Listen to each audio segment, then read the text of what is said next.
喂，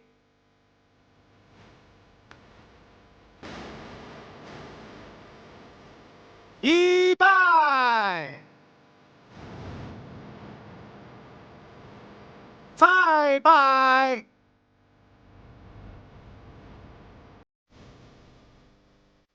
三拜，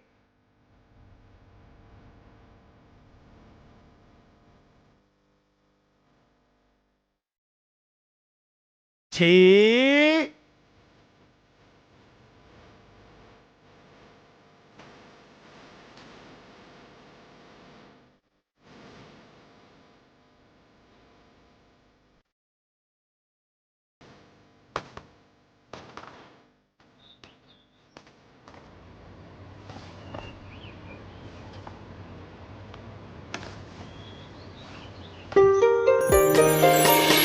采花别九深秋，窗前明月独坐。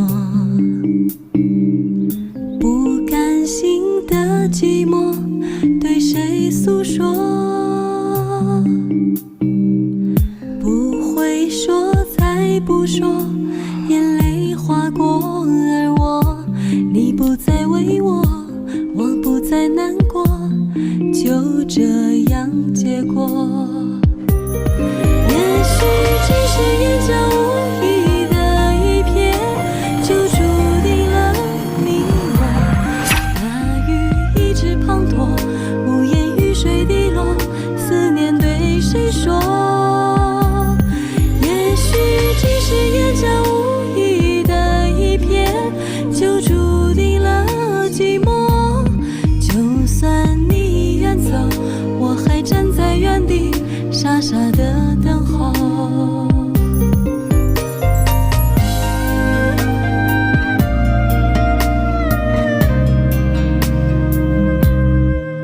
昨夜地龙翻身，众爱卿也都知道了吧？皇上，地龙翻身，导致多处房屋倒塌，大片灾民受伤。除此之外，受震动影响，周边许多山体都有滑石的危险，还需多派些人手做预防准备。另外，粮草、药物也都成了眼下紧要的物品。皇上，内城受灾的房屋人数，臣连夜带人做了统计，这数目实在大得惊人。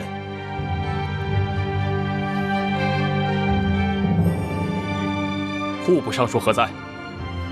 臣在。国库之中还有多少银两可供调用？启禀皇上，国库虽不致空虚，但边关军队饷银发放在即，西北也有旱情，臣也颇为踌躇。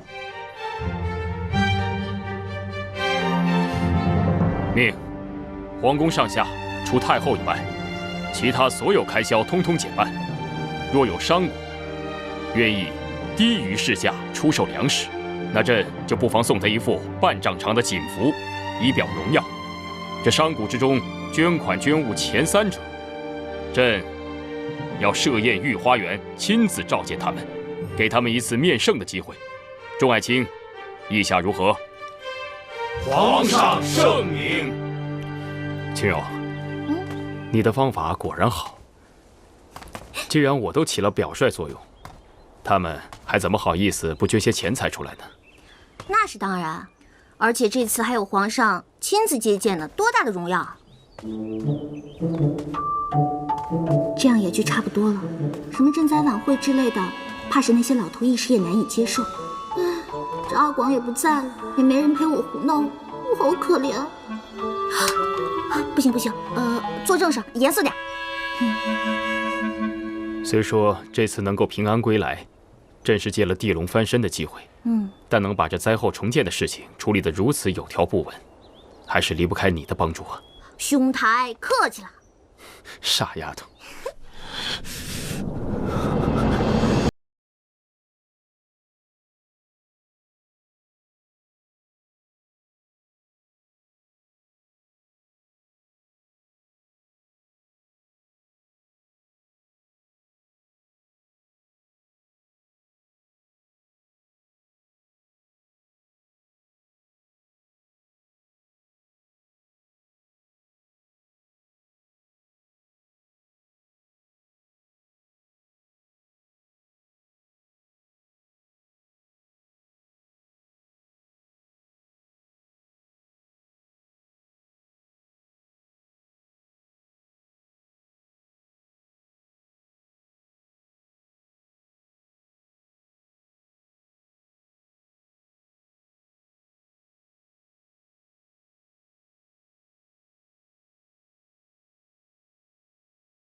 我这就叫人去散播谣言。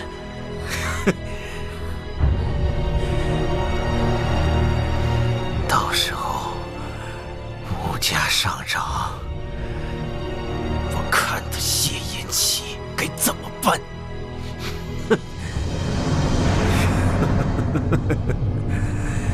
哎，大家都别挤了啊！每人都有，每人都有啊！每个人都有，来来来，好好好，谢谢啊！谢谢，大家每个人都有。哎，来来来，每人都有啊，都有都有。给我了，不要着急啊，男女都有啊。谢谢谢谢。哎，来来来，好，哎，别着急，来来来，我帮你，哎，给你。我真想不到，他谢延齐竟然做好了万全的准备。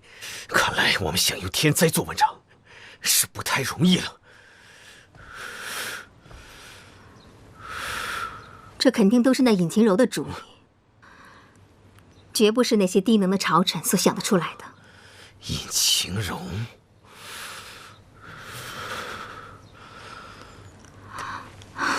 当下虽然他们可以不在乎谣言，但他们总不能不在乎谢延齐的性命吧？要我看来，紧要关头，那半颗解药就是我们最后的救命稻草。没错，容我再想想其他的办法。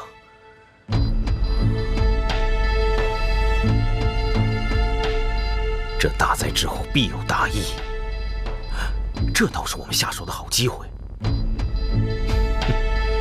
至于这半颗解药，那是我最后的筹码。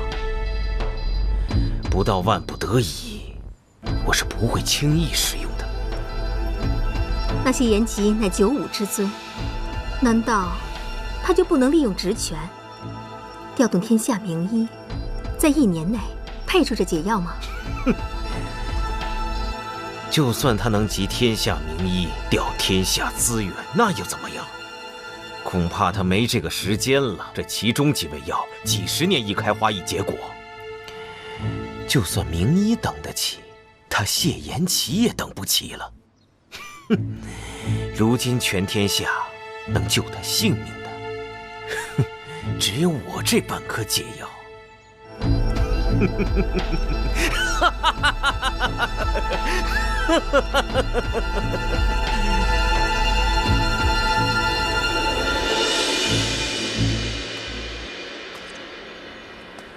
民女参见皇上。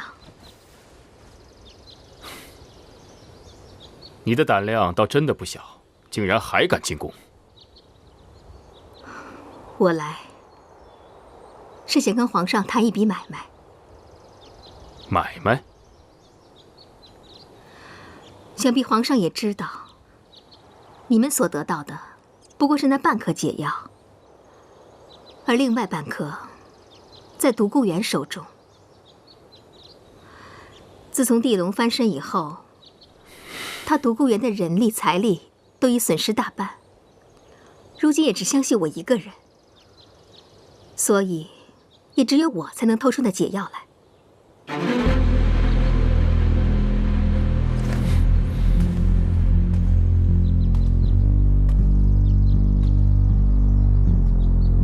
这就是你表达爱的方式吗？真不知道是该为独孤园伤心，还是该为自己笑。既然这样，你不妨说说交换的条件是什么？就是那15座城池。区区15座城池，对于皇上的性命来说，只不过是9牛1毛。他独孤园想要复国多年，已成魔咒，明炼宫就是他唯一的退路。可如今这明炼宫已经损毁大半，他所受的打击也不小。皇上，如果这时你给他几座城池，让他过一过土皇上的瘾，皇上的性命也就能保住了，而且还能和晴柔双宿双飞，岂不是两全其美吗？真是异想天开，这半壁江山竟变为15座城池了。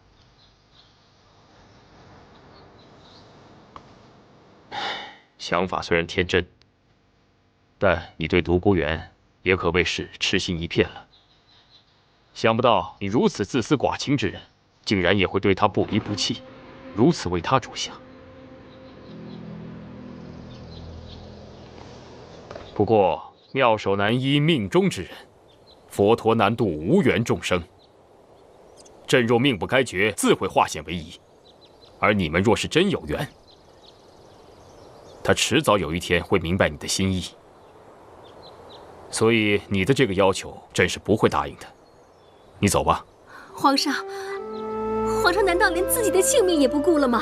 朕的性命，朕自己会想办法。不过，朕看你倒也是个可怜之人，会一直以为得不到的东西是美好的。可你对独孤园毕竟了解太少，莫怪朕的提醒。当有一日，你有足够的时间与他相处了解之后，你或许会发现，他并没有你想象中的那么美好。朕最后还是要奉劝你一句，好自为之吧。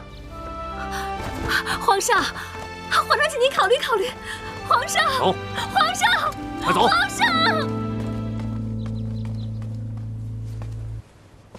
皇上，近日城郊多地突发疫情，得病者浑身发热，并伴有伤风的症状。轻者需要卧床静养，重者则性命堪忧啊！此病传染特别迅速，一人得病传染一户，一户得病传染一村呐！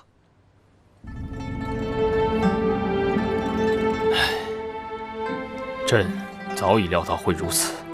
皇兄，老尚书言之有理啊，我们不如效仿前朝旧制，找一些空着的房舍来作为伏击院，将那些发热的病人安置到那里，交由太医院照顾。也只能如此了。你们速速去处理吧。慕容依雨，看看眼前发生的一切吧，你还能做些什么呢？你什么也做不了，你只不过是攀附在颜齐身上的一朵花而已。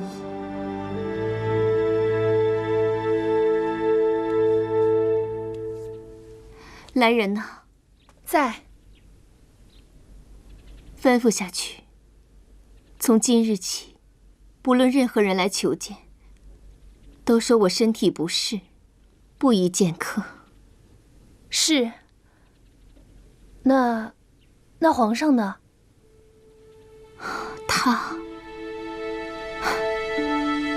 他应该是不会来了。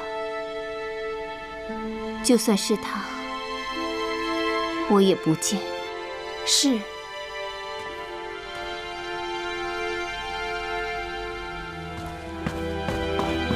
皇兄，何事如此匆忙？房间出现了一件事情，我觉得尽快禀报你才是。讲。数日前，房间出现了一群奇怪的道人，他们替那些患发热症死去的病人在家里开坛做法，送去符水，并且还不收钱。他们说什么万物皆为生灵，说他们这么做是为了行善积德。臣弟觉得此事蹊跷，所以前来禀报。送去的不是急需品，而是几碗符水，而且还不收银两。正是，这件事臣弟也觉得奇怪。他们那些道士嘴上虽然说不收钱财，但是那些百姓白白得到了好处，哪有不付出的？他们当中就有钱的出钱，没钱的就到处宣扬功德。虽然说现在这些道士还没有什么大的动静，但是已经颇得人心了。我担心以后会有人从中钻空子。只凭几个道士、几碗符水，就能蛊惑人心？真是可笑啊！愚民啊，愚民！青柔，你说什么呢？没什么。我最近呢也是听到了一些风声，说他们组织集会什么的，会上呢倒是没说什么反对朝廷的话，也就是祈福传教罢了。但是你也知道，最近事态不太好，又发生了灾祸，人心难免会有所浮动，所以百姓就被他们借机蒙蔽喽。这也正是臣弟担心的地方。他们抹黑朝廷功绩是小事，但是以后成为老百姓心中的依靠，那就是大事。将来必定会蛊惑百姓，并大做文章。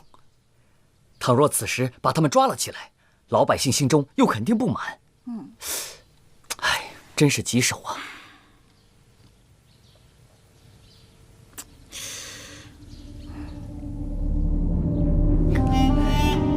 这些日子就辛苦诸位道长了。为国分忧，为民祈福，我们只是替天行道而已，何谈辛苦啊？道长大仁大义，在下很是佩服。这是在下的心意，还望道长收下。以后独孤就仰仗道长了。哎呀，独孤公子，您太客气了，那我就收下了。啊，这几日还望几位道长再辛苦一下。好说好说，那我就先告辞了。哎，告辞。慢走。谢延启，这次我看你还有什么对策？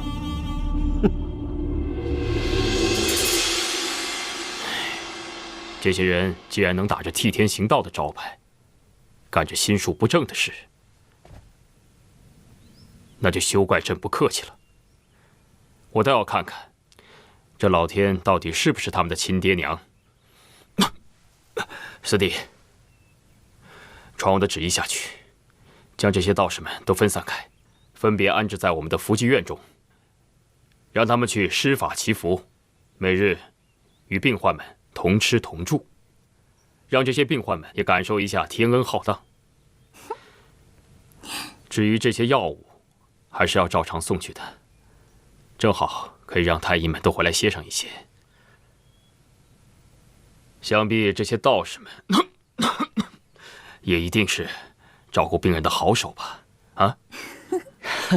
这也太狠毒了些。要我说啊，早就应该让他们尝尝被传染的滋味了。谁让他们总欺骗那些善良的老百姓们？冰块脸，不得不说，你此计呢，虽然有些腹黑，但确实称得上是有勇有谋啊。而且啊，你只要用心，肯定会是一个好皇上的。今日一计，实在是够。那是当然。冰块脸，冰块脸，冰块脸，你别吓我！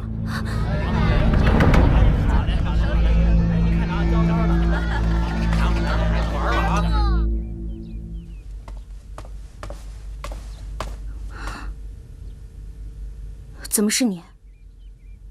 独孤园呢？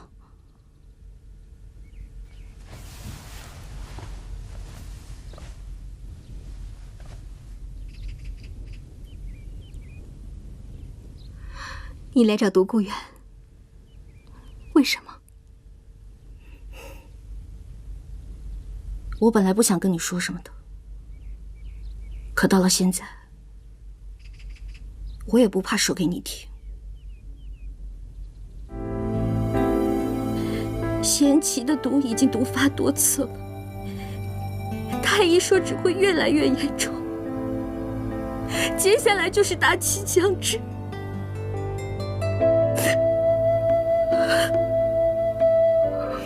我不能眼睁睁地看着他就这样死了，所以我要来找独孤园，就是用我自己来换那半颗解药。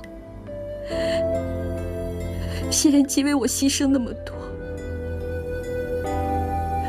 我不能就这么看着他死了。你凭什么就认为我会让你见独孤园？若是他见到你，那我又该怎么办？虽然以前我瞧不起你，但是我现在真的很羡慕你。这个世界上还有什么事情比你爱的人能回应你的喜欢，更让人幸福的？在那个世界，我是赢家；在这个世界，我是彻头彻尾的输家。易清柔，最后还是你赢了。双双，我从来都没有这么想过。虽然我不喜欢你，包括到现在我都对你喜欢不起来，但是喜欢一个人没有错。你对不起很多人，但你对得起独孤远，对得起你自己的心。你也欺骗过很多人，但你从来没有欺骗过自己的内心。双双，经历了这么多，你依然对他不离不弃，你真的让我对你刮目相看。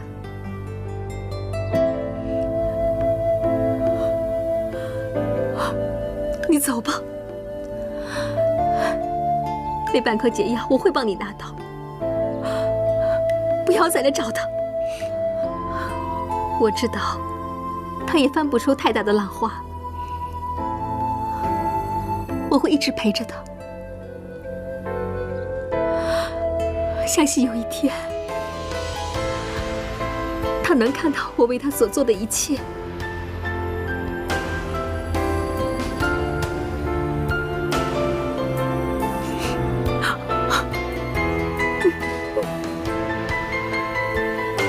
想不到有朝一日，他孔双双也会为了一个男人陷到尘埃里。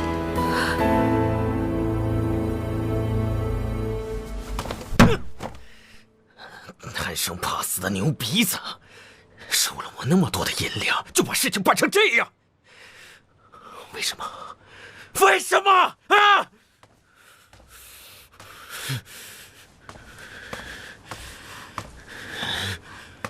我这里有一些首饰，放在我这儿也没什么用，你先拿去当了吧。毕竟处处都要花钱，你们出手也不能太过小气。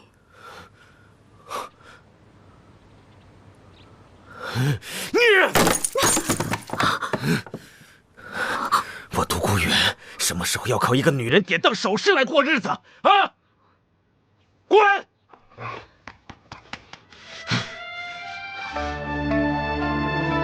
独孤，你别灰心，这次不行，咱们还有下次。留得青山在，不怕没柴烧啊。这点挫折不算什么，等有朝一日你成了大事，成倍还给我便是。对，我要成大事，我要成大事，我要复国，我要复国。青柔，你一定要等着我，等着我，等着我，等着我。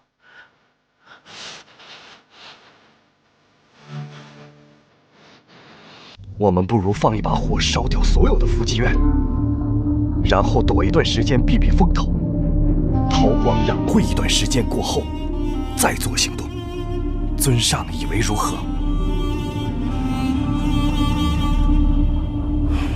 我也不是没有想过，但是公然放火反而会引起民愤，对我们以后行事更为不利。当然不能公然放火，但是尊上，你听说过天火吗？天火？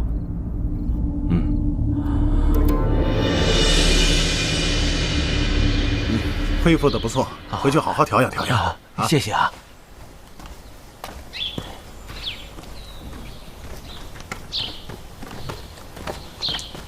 哦，四王爷，启禀王爷，现在疫情已经得到了控制，真是可喜可贺呀！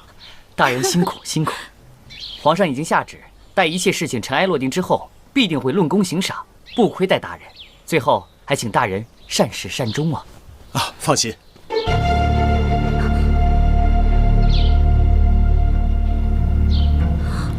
哎，我还有事，我先走了。什么事？放心吧，我先走了。哎，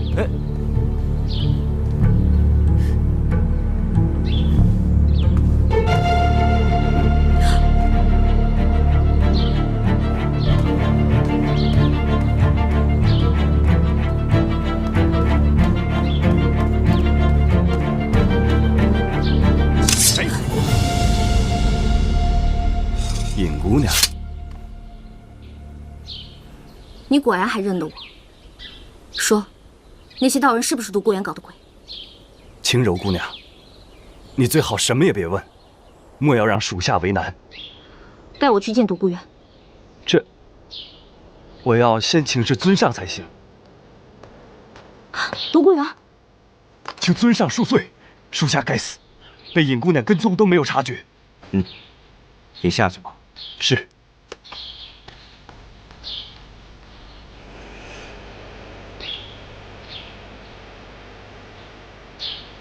跟我来吧。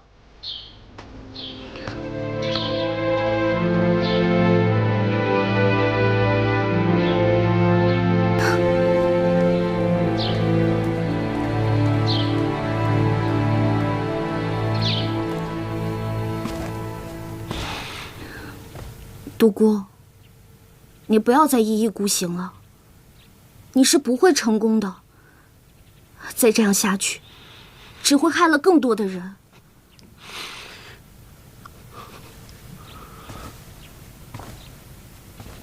你怎么认定我就不会成功？你跟着谢延琪，不就是因为他是皇帝吗？如果我是皇帝，你也会跟着我的，对不对？放开，独孤，这和是不是皇帝没有关系。我喜欢他，因为他就是他。我不爱你，也因为你就是你。独孤，你变了。我记得以前的你，不是这样的。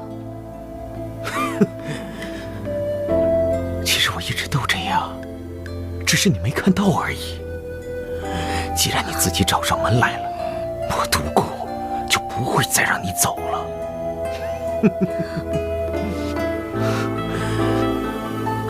青柔，你留下来好吗？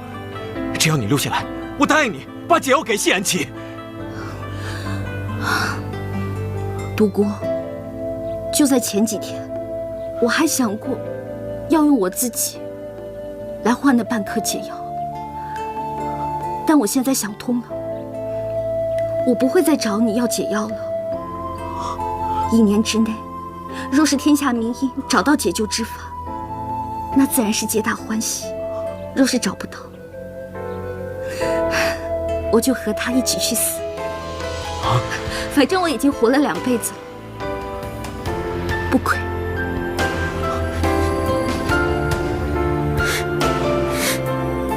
你宁愿死，也不跟我在一起吗？为什么？我对你那么好，为什么全天下都站在他那边，连老天都是？独孤，你不要被复国这个虚无缥缈的念头而蒙蔽了双眼了。等你清醒了以后，你会发现，真正对你好的人，时刻都在你身边。你眼前也有一片美丽的海，只是你从来都不曾看到。不是的，不是的！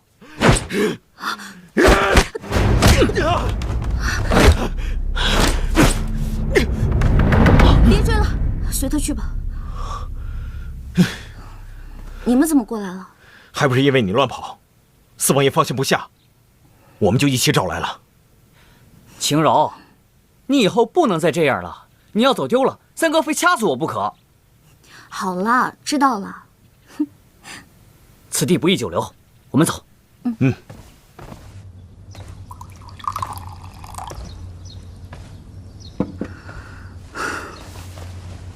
民女参见皇后娘娘。免礼。看看我这个皇后娘娘都当成什么样子了。别人不知道，难道你还不知道吗？不知皇后娘娘找秦柔所为何事啊？坐下说吧。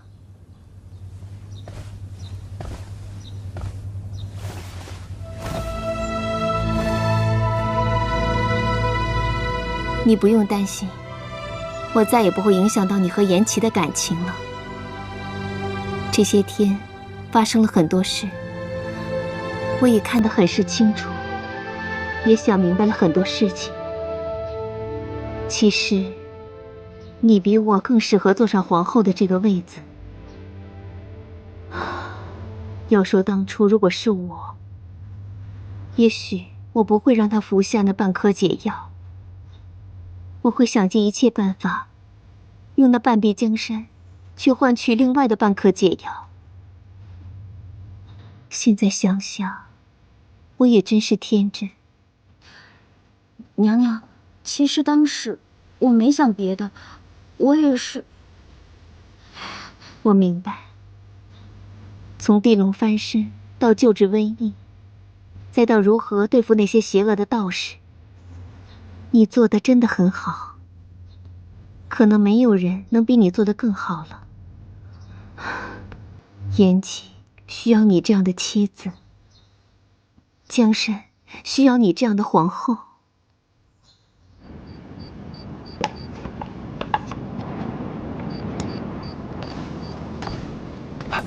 尊上，这东西发射之后会飞得很高，而后在空中落下时爆炸，声音像极了打雷闪电，之后便会有火星四溅，我们便在四周放置一些易燃之物，火势很快就会起来。然后我们再顺势提出天火乃是老天发怒的旨意。到时候谢颜齐他自然就会被百姓们给推翻了。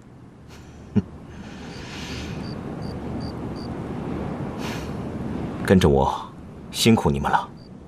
为尊上效忠。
倒要看看老天到底帮谁！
冰块脸，就算这皇宫属你最大，那你也不能不敲门就进来啊！好歹我也是个女孩子嘛。哦，这个朕日后必定注意。不过，你这是藏的什么呀？没什么。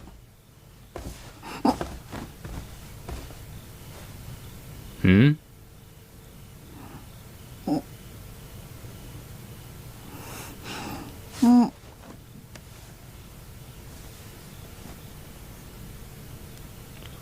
这是鸳鸯。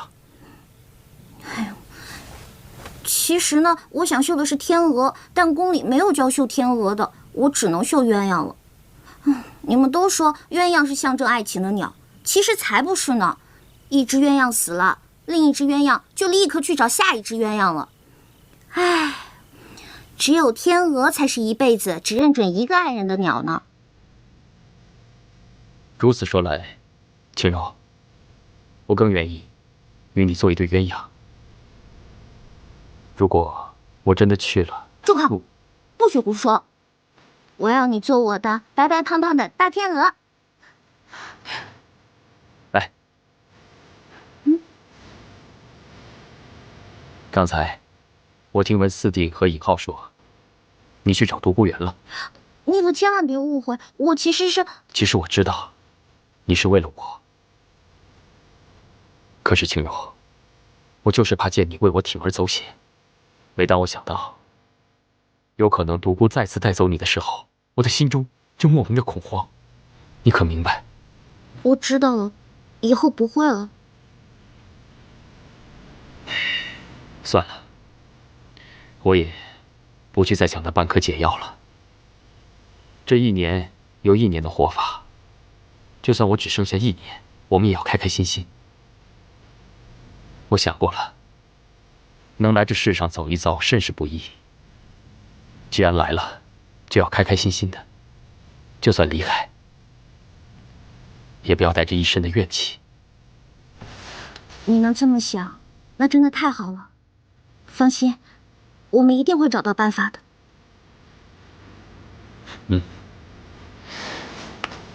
还有一事，不知当问不当问？你既然都说出口了，就问吧。听下人说，慕容找过你。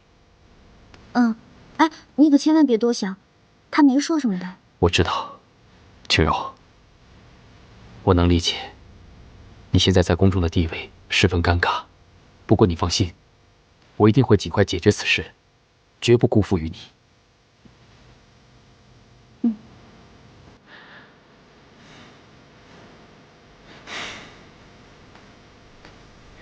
启禀皇上，皇后娘娘求见。知道了，青柔，我这就去与她好好谈谈。哎，别，我先出去走走吧。不必。哎呀，你太不了解女人了，有我在，她很多话不方便跟你说的。我刚好出去透透气。邱公公，那你跟着吧。走。哎呀，我就当你是我爷爷，咱俩遛弯去。这使不得呀！呀，走了。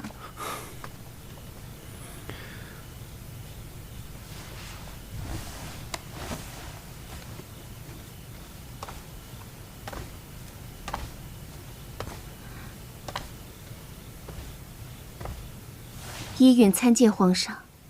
不必了，依允，坐吧。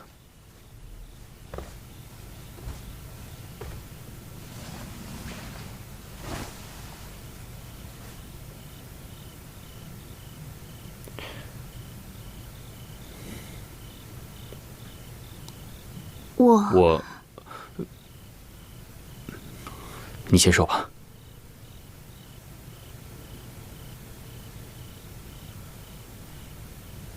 言七，允许我最后一次这样叫你。这些天，我想了很多，也想得很是清楚。我决定出家，求得一片清净。依允，你先别急着劝我，听我把话说完。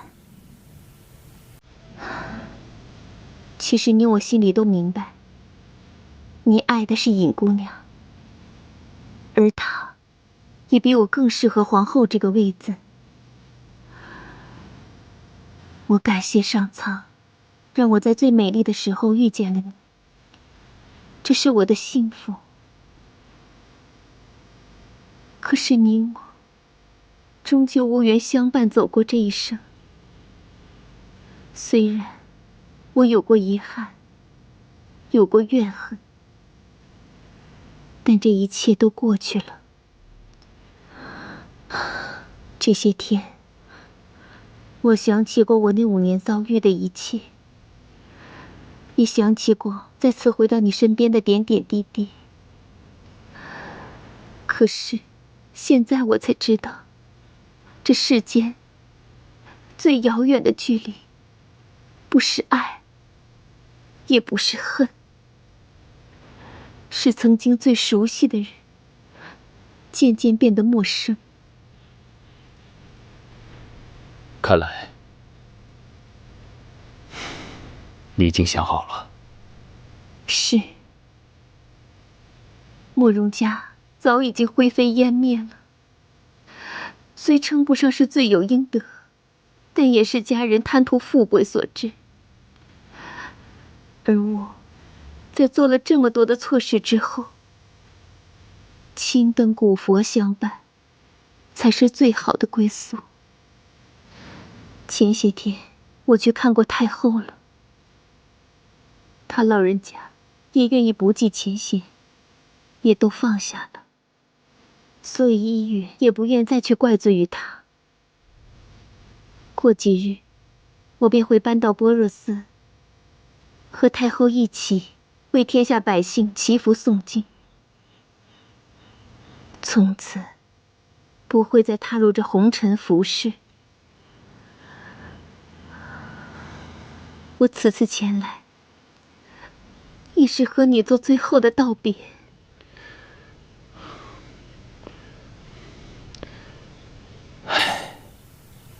这缘也是劫。你我2人虽说有缘，可更是我们必须要度过的劫难。就当作是一场梦吧。梦醒过后，一切依旧。今后，无论你作何决定，我都会支持你。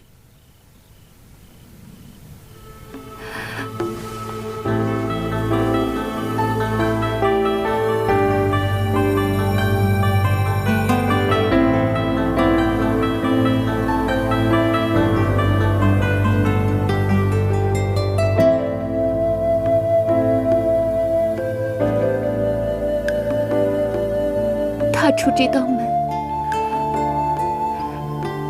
你我便咫尺天涯。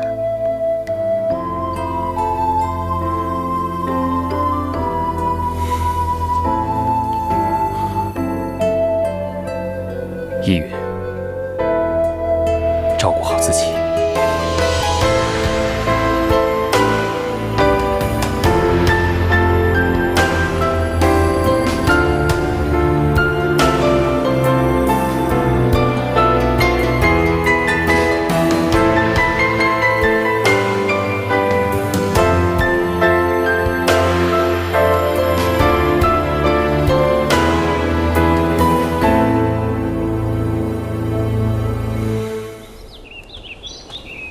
青柔，青柔，独孤元像发疯一样，他现在带人占领了乐天斋，还绑了周大同，现在还说用你去交换，怎么回事？我们快过去吧。青柔，去了千万别出头，我们会护你周全的。好，我们先过去吧，到时候看情况再说。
我？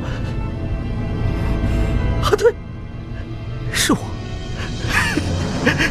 是我，是我。贝子，不要和他说了，他已经疯了。上！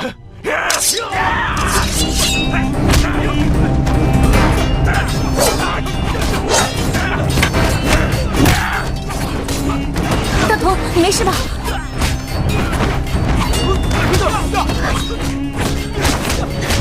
我要让你尝尝我的新式武器。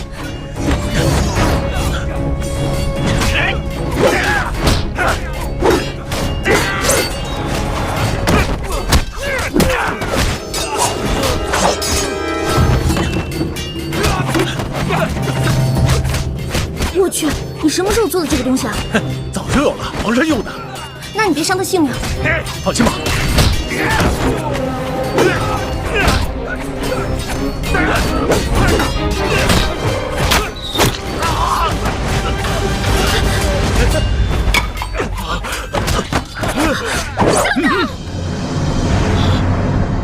东姑，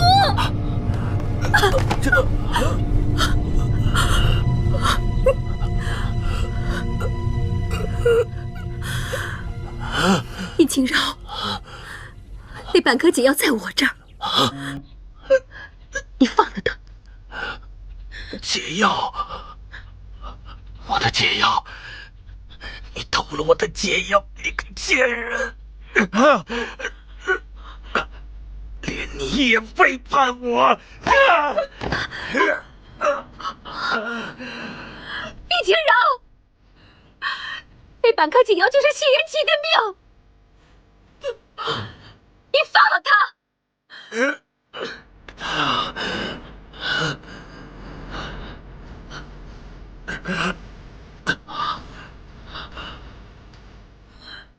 我给你换。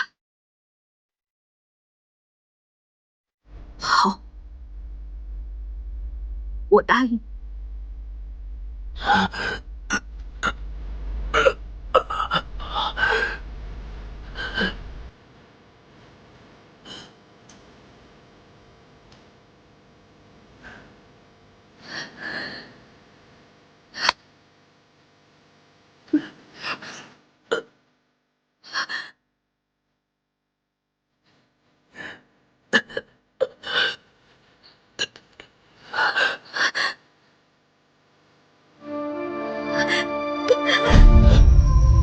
解药！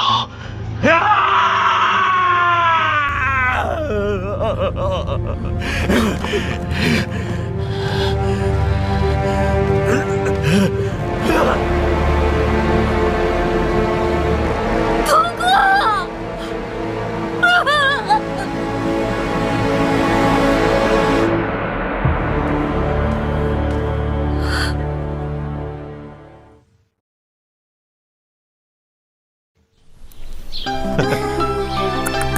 来来来，哟，小可爱。哎，别光顾着看，你们也抓紧啊！好啊。爱妃，你喜欢男孩还是女孩？啊？你好歹也是皇上，有点政治概念好不好？你这后宫本来就空虚，再加上后继无人，那些御史不要把你参死了。你看他根本不用理会他们，只要是爱妃生的，男孩女孩都喜欢，对不对啊？听我一讲。哎，尿了，尿了，尿了，尿了。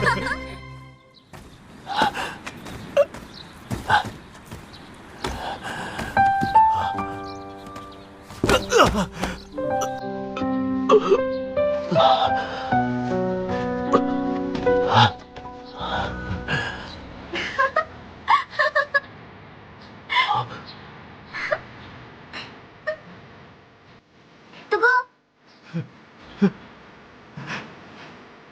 青柔，回来！青柔，大哥，快来啊！青柔，青柔，青柔，青柔，我答应你，我我一定要复国，立你为妃。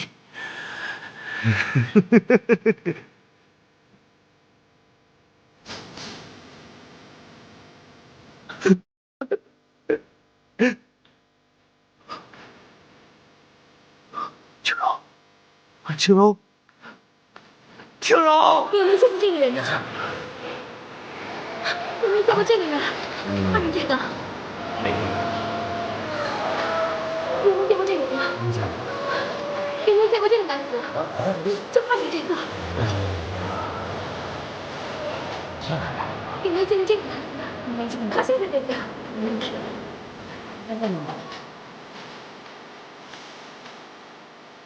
世间最美好的承诺，不是我爱你，而是我会一直爱着你。我的心还能坚持多久，我不知道，但是至少，我现在还不愿放弃。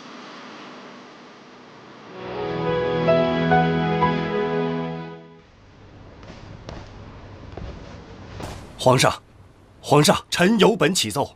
讲。皇上大婚已1年有余，而皇后尚无确切喜讯传出。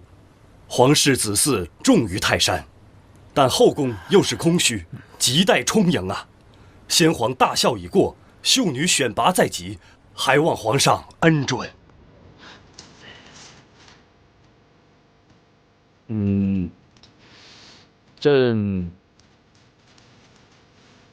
朕刚登基不久，国库尚不丰盈。这个选秀女一事，劳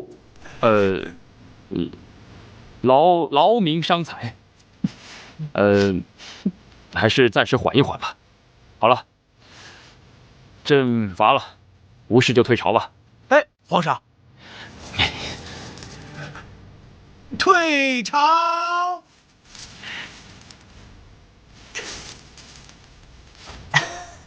你们这么急着给朕立妃，难道就不怕皇后吗？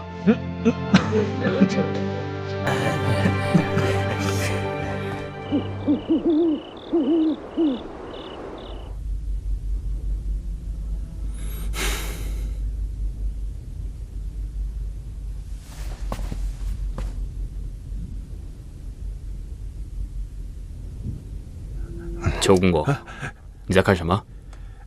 这都什么时辰了？皇后呢？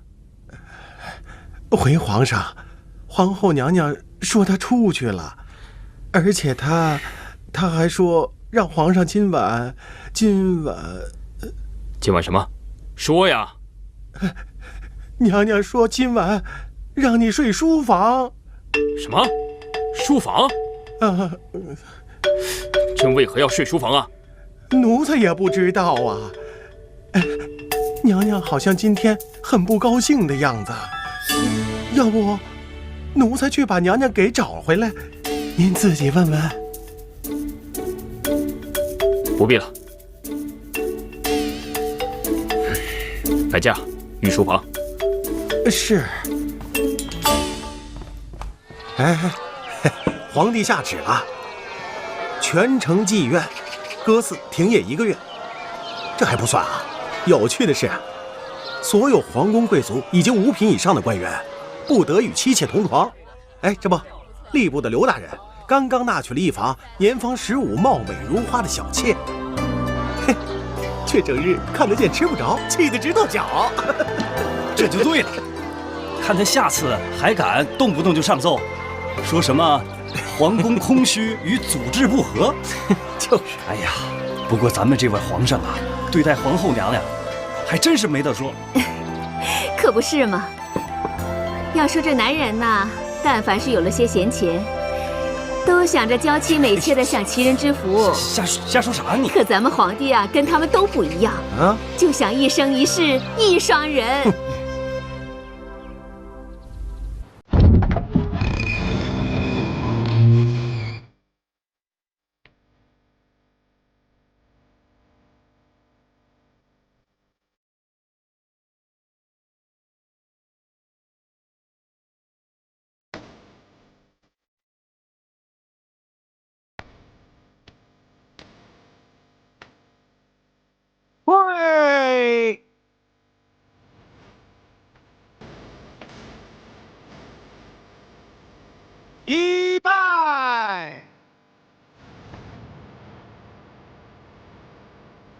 拜拜。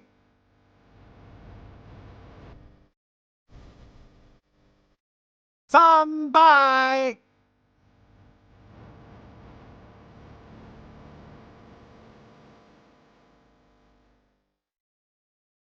起。